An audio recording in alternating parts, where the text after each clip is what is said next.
Grandma. Today I'm going to be reading A Series of Unfortunate Events, The Bad Beginning by Lemony Snicket. So, let's continue where we left off. Thank you very much, Justice Strauss said. I've been collecting books for years, and I'm very proud of my collection. As long as you keep them in good condition, you are welcome to use them anytime. Now, the cookbooks are over here in the eastern wall. Shall we have a look at them? Yes, Violet said. And then, if you don't mind, I should love to take any of your books containing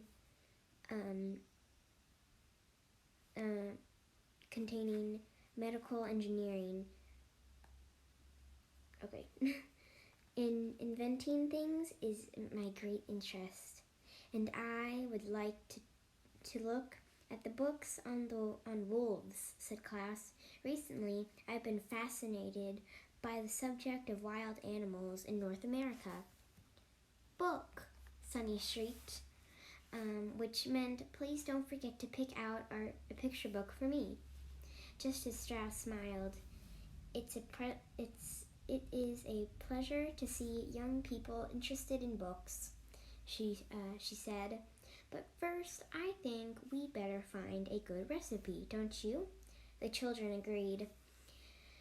And for 30 minutes or so they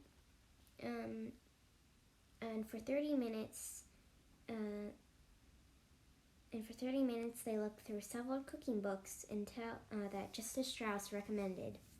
To tell you the truth, the three orphans were so excited to be out of Count Olaf's house, and in this pleasant library,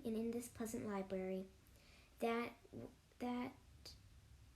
they were a little distracted and unable to concentrate on cooking. But finally, Klaus found a dish that sounded delicious and was easy to make. Listen to this, he said. Puttanesca sauce. Puttanesca is an Italian sauce for pasta. And all we need to do is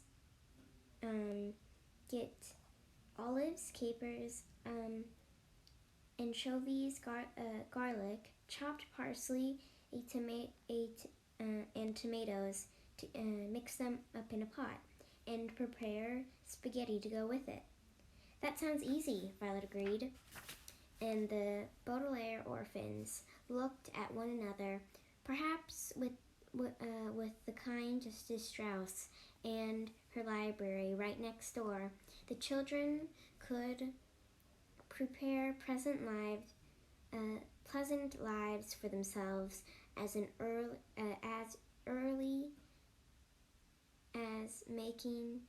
easy as making puttanesca sauce for Count Olaf.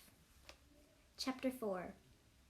The Baudelaire orphans copied the puttanesca sauce recipe from the cookbook onto a piece of scrap paper, and Justice Strauss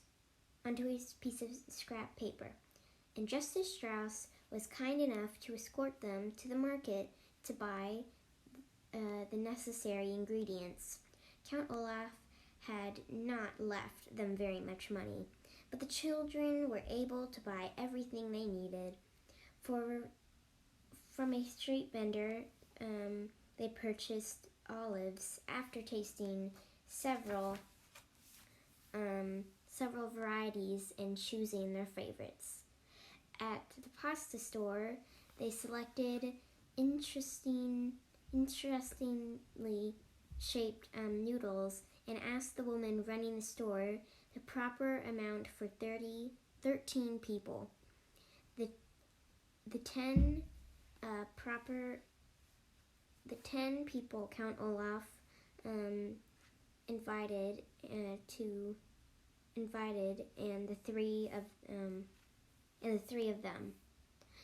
Then at the supermarket, they purchased garlic, which was